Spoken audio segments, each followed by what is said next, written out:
The biggest mistake young people make is to think that passion would solve all of their problems. And let me explain with a story. It was Tuesday, 16th July 1998. Rahik, a 16-year-old Lebanese boy, had a 3-month holiday from school, so he decided to spend some time making and selling the handmade cap he had learned from his uncle, Jassar. Living in Beirut, a Lebanese city of about 3 million people, Rahik had no doubt he could make a lot of money selling his caps. Unfortunately, he was wrong. When on Monday, 29th of July, Rahik went to sell his cap on the street, nobody bought from him. Young men were rushing to work and couldn't listen to Rahik's sales speech, while old men laughed at him for trying to sell them a cap designed for the younger generation. After 7 fruitless hours of trying, Rahik had only sold a single cap.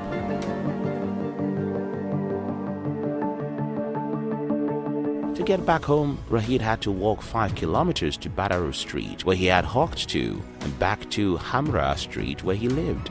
Even if he had wanted to take public transport, he needed 50 Lebanese pounds, while he had sold a single cap for just 30 Lebanese pounds. Walking back home, Rahik thought about all the rejections he had faced, especially that of a young lady who had given him a pen to hold while checking the caps she wanted to buy. In Lebanon's culture, giving an object to another person to hold is considered an enslavement, and this made Rahik angry. Rahik promised himself never to make or sell his caps anymore, and 3 days later, he got a cleaning job in a nearby Coca-Cola depot. His salary was 2,000 Lebanese pounds per week. Not a lot of money, but at least he didn't have to beg people to buy his handmade caps before he earned some money.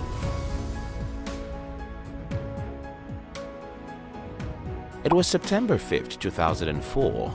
19-year-old Rahik had been admitted to St. Joseph's University of Beirut 11 months earlier, and now he's tired of everything. Being an art student in high school, he had decided to study arts and economics at St. Joseph, but now he wants to drop out. Every week since he stepped at St. Joseph, Rahik would either have an assignment requiring him to paint a mountain or to submit a realistic painting of a particular river. Last week, Professor Luker had asked him to submit a realistic painting of the Jowed Market, the largest market in Beirut city. Rahik, Aibak and Ferjal spent 3 days observing and painting at Jowed Market, yet all they got for the assignment was a D. Now Rahik is tired of the whole thing, and while contemplating dropping out of St. Joseph, he decided to do one last thing. He would meet Professor Khalifa. Mrs. Khalifa is a professor of economics, one of the most influential lecturers at St. Joseph's University. 6 months ago, she developed a special interest in Rahik because she got to know that Rahik is from Nabateh, a small Lebanese town where she also comes from. "Good afternoon, madame," Rahik greeted as he headed for a chair in Khalifa's office. Grabbing the bottle of water in her table, Rahik announced, "I am getting out of St. Joseph." Surprised, Khalifa asked, "You've got admission to study law at Tripoli University." "Not at all," Rahik responded as he sluggishly announced, "I am tired of everything here." "Tired of what, in specifics?" Khalifa asked. "Well, the assignments, the difficult professors, and the arts department." "But you told me that you really loved art," Khalifa queried. "Yes, I did love art, but our professors expect too much from us. It's tiring," Rahik said. "Okay then, what about processing a change of course instead of dropping out?" Khalifa asked.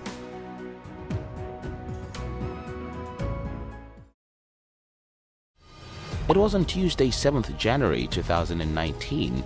A 35-year-old Rahik had been working as a storekeeper for Abdel Furniture since 2016. Since he joined the company, his greatest desire had been to speak with Mr. Antonius, the CEO of Abdel Furniture. He wanted to speak with Antonius because he read on the company's website that Antonius, the 58-year-old CEO, lost both of his parents to an auto crash when he was only 7. If he had lived all his life without parents, how could he have built the biggest furniture company in Lebanon? Rahik always wondered, but he never had the opportunity to speak with Antonius until today. Today is a special day because it's the company's 25th anniversary, and Antonius had promised to give Rahik 15 minutes of his time. "Sir," Rahik went straight to the point without wasting his boss's time, How could an orphan at 7 end up with the most successful furniture company in Lebanon? Smiling instead of answering the question, Antonius decided to ask him something instead. More than 3 times, Antonius said, "I have seen you reading books about passion and finding one's purpose. Can we start by talking about what you learned from those books?" Antonius asked. "I learned if I can find my passion, everything will be easy for me," Rahik said, wondering if that was true based on his past experience. "But did you ever follow your passion at any time?" Antonius asked. "Yes," Rahik eagerly answered. "As a child I loved artworks, painting and handmade items, and from age 16 to 27 I tried many things," Rahik concluded with shame in his face. Antonius paused, seemed to pity him, then announced, "Talent and passion is like the foundation of a house. It is very important, but it doesn't make your life easier than a sweet dream makes it." Antonius paused again before he delivered his last line. "Having passion for an industry is like having the foundation of a home done for you for free. Everything else after the foundation costs you pain." Leaving Antonius' office, Rahik started thinking about how he spent all his youth. He remembered how he stopped his apprentice with his uncle Jasar, thinking the training was taking too long. He remembered how he gave up selling his cap just after 1 day of rejections. He remembered how he abandoned his art studies at St. Joseph's University because it was difficult. Rahik had loved artwork, paintings, and handcrafted items since he was a child, and he had assumed that since he had a passion for art, everything therein should be easy for him.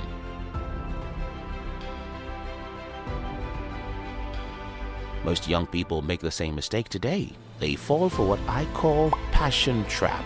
They assume that if they found what they loved, it means that everything will become easy. Like Rahik, in my story, many young people think if they have an interest in a given field, everything else must be fun.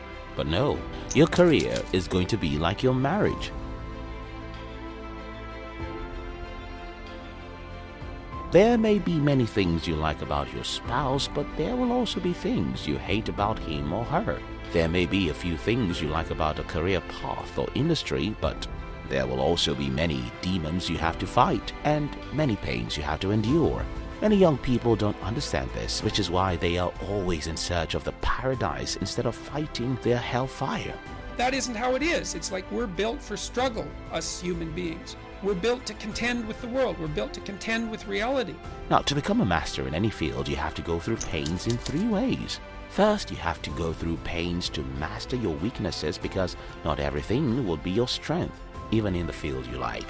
Second, you have to go through pains to endure rejections because there will be many. And third, you have to go through pains to discipline yourself for the day-to-day practice or activities because there will be days you won't feel like getting up from bed. Now, let me give you some examples in all of these 3. William Warren Bradley was born in 1943, and at age 9 he fell in love with basketball. But there was a problem. Bradley was slow and gawky and could not jump very high. Even if he was ever going to be a basketball star, he must overcome these weaknesses. So to do that, Bradley started a rigorous training routine. He would practice 3.5 hours every day after school, 8 hours every Saturday, and 3.5 hours on Sunday.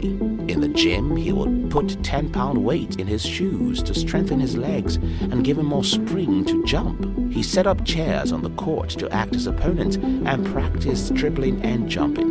Even when his family traveled to Europe, Bradley would never break his training routine. Practicing so hard over the years, going through pains, Bradley slowly overcame his weaknesses and transformed himself into one of the biggest stars in basketball history. When Cristiano Ronaldo started playing football, people told him that he was skinny and too slim for the game. Even though he loved soccer, being skinny is a demon he had to fight. Most of the people told Cristiano, you are a very, very good talent player, but you are very skinny, very slim. And I put it in my mind, the body we can improve. We can improve. You go to gym, dedication and hard work, we can improve. So I improve myself. Like many young people today, Rahik in my story assumed that because he loved art, everything in that field should be easy for him. Well, the answer is no. It doesn't matter how much interest or passion you have for a given profession, there are demons you must fight. On January 1st, 1962, Decca Records invited the English rock band The Beatles for an audition at Decca Studios in West Hampstead in North London. But after their performance, the Decca manager announced that they were not good enough to be musicians. The Beatles then joined EMI Records, and from there went on to become one of the most successful music bands of all time.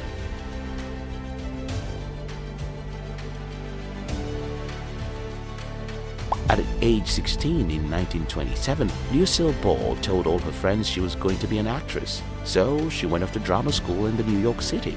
But it wasn't too long before her mother received a letter from the school saying, "Take her home. She has no acting ability whatsoever."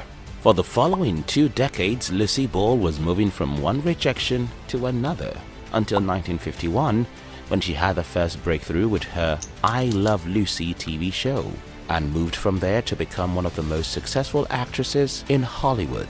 When Rahik was rejected on the streets of Beirut, he immediately looked for an easy job. Don't be like that.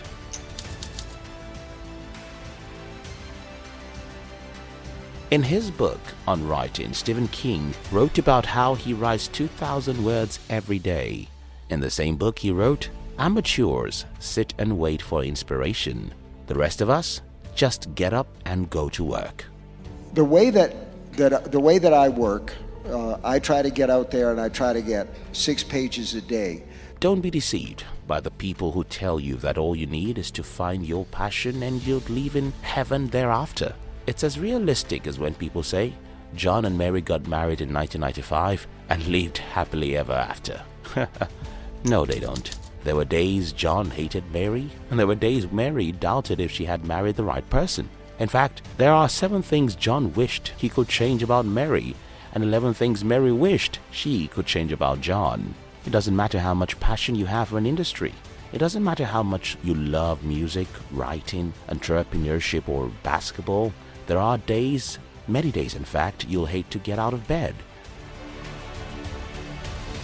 There are days you'll hate your jobs. There are days you will make mistakes, fail, get rejected, or even have self-doubt. Your willingness to go through those painful days with courage is the only hope you have of succeeding. Thanks for watching.